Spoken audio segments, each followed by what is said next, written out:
Greetings, everybody. I've just got back in from outside where it's -2, I think, so hence being dressed like Bear Grylls. But my plan in this video, very quickly, is to ask you about what you think. What do you think about the fear of man? The reason I ask that is because the phrase in itself is a very familiar, common phrase to, I think, most of us, the fear of man. We have a sense of what that means. We might have certain verses that spring to mind that the fear of man is a snare, as it says in Proverbs somewhere, I think. It's a snare, it's a trap. It has a paralyzing effect on us. But what I'd like you to do, if you're kind enough to watch this video for a few minutes, is to just think about a couple of things with me. So this is not me asking you to do something that I've either done or I'm not willing to do. This is me asking you to do something with me now. Which is to say this, I want you to think about two things. I want you to think about what might happen when you approach somebody with a gospel booklet.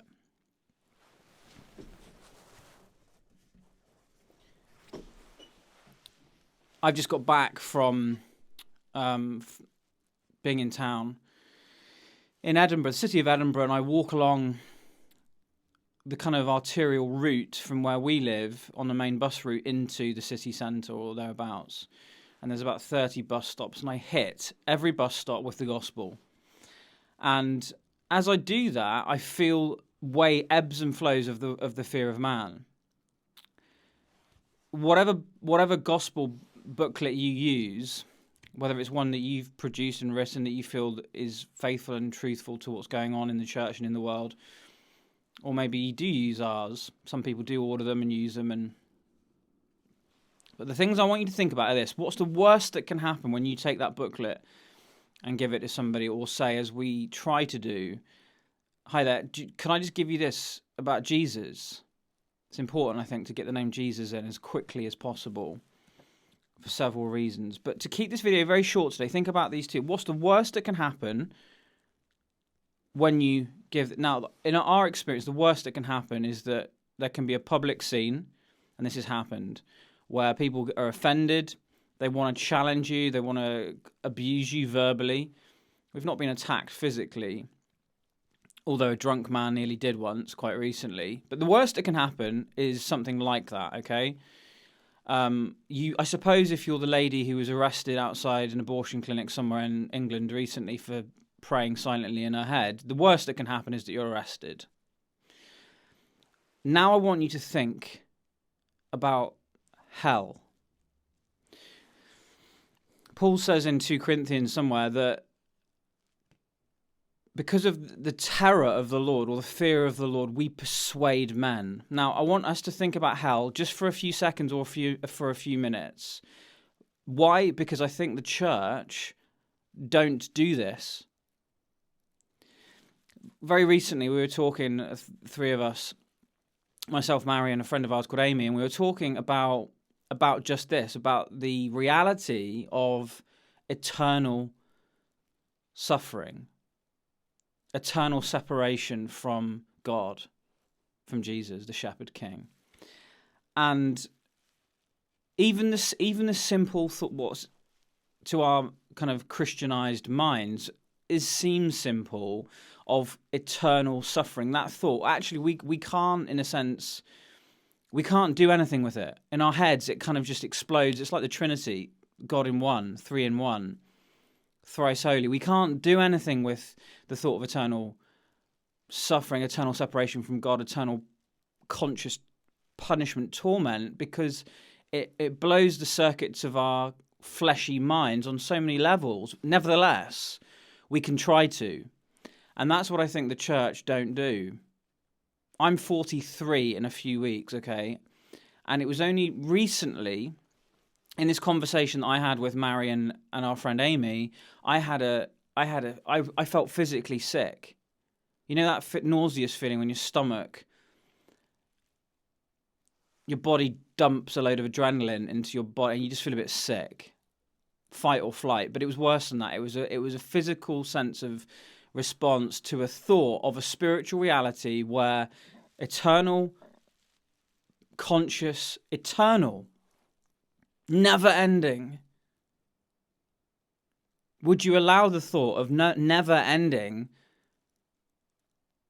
that notion of the eternal, to just sit with you? You sit with it, rather, for enough time for it to begin to sink into our thinking. What's going on when in the moment we have the opportunity to say, hey, could I talk to you about Jesus? Could I give you this about Jesus? Because he loves you so much. Would you mind, could I talk to you about could I just talk to you about God for a minute? Or are you up for talk? The worst that can happen is that you get arrested. You lose your job. Compared with the reality of eternity, let alone a never-ending eternal existence realm where not only is it conscious and painful and gnashing of teeth, wailing. The Bible is very explicit and very clear, and Jesus himself was, of course, in the Gospels. If you notice a number of times he talks about hell, it is a reality that was front and center of his mind. And the thought that something, you're not going to get arrested. The chances are you're just going to get people go no, or the chances are people will kind of. One lady picked up a booklet next to me this morning, and she just kind of was in the middle of vaping, and she just looked at it and with her friend and she just leafed through it just put it down. We are farmers.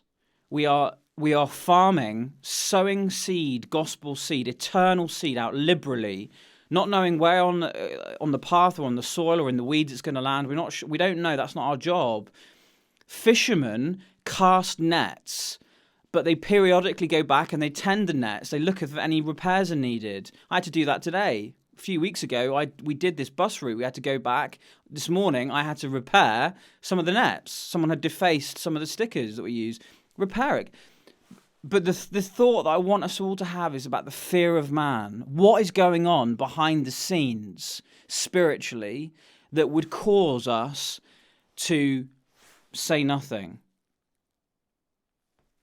It's a god-awful feeling when you know that you want to share. You're praying, Lord, please help me talk about you today. Please help me to share the news of who you are and the cross and the resurrection. I've resolved to know nothing while I was with you except Jesus Christ and him crucified. It's a god-awful, gut-wrenching feeling when you choose to cower underneath the fear of man, which is like the epitome of irrationality, rather than extending the hope that somebody might be spared the horror that is unimaginable for us of eternity without Jesus, eternity without God, eternity lost, condemned, as we are all innately, inherently, because of Adam.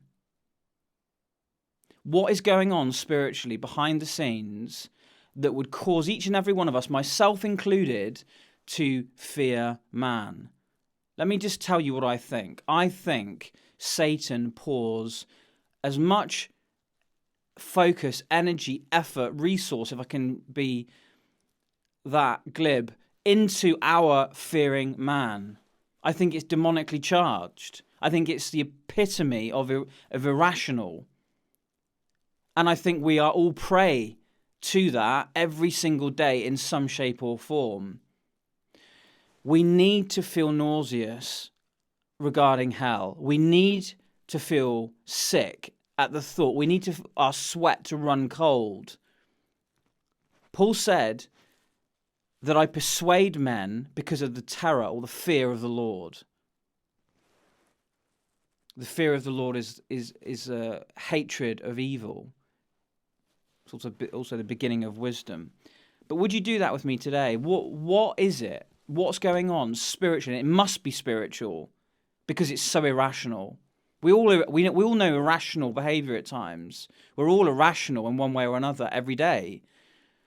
But in terms of the epitome of it being irrational, is it to choose not to extend the hope of seed sparking salvation into life to rescue somebody, to see somebody delivered from the kingdom of darkness and transferred into the kingdom of the Son whom he loves, I think it starts with an appreciation of hell that typically we don't have. I would say I'm 43 in a few weeks, and I don't remember ever sitting under ministerial biblical teaching in church where I was ever aware of the urgency of this. This is nothing to do with war in Ukraine. This is nothing to do with corrupt governments and spiraling prices of living and so on and so forth. This is a reality that only the Holy Spirit will reveal to those who are asking him to. A spiritual descaling of our eyes so that the thoughts and the notions that we're so familiar with as Christians, church-going, Bible-believing Christians, and we're not feeling the daily urgency of forever, never ending.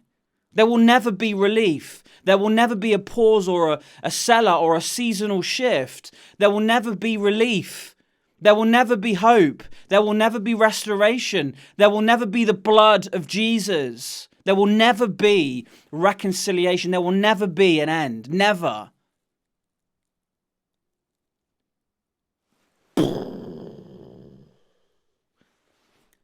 Would you do that with me today? Would you consider the irrational fear of man and ask the question, what is worse? Being arrested, being rejected, being spat at, being called this, that, or the other, or what I've just described? And what's going on behind the scenes that would cause most of us, if not all of us, every day in some way to close our mouth? Lord, we pray that the reality of these things that we don't understand, and frankly, sometimes, Lord, we struggle to believe. Lord, I pray in the name of Jesus, by the power of the Holy Spirit, that you would cause the reality of hell to sit in each of our minds and hearts, even to mark us unto the glory of salvation, unto the glory of gospel proclamation. Lord, we pray for the church. We pray for every church leader and every Bible teacher. We ask for clarity. We ask for there to be a sense of the weight of glory, the weight of eternity upon your people at this time. And Lord, let there be great fruit. Let there be great fruit from every household represented who listens to this video. In the name of Jesus, we pray for the glory of Yahweh. Amen.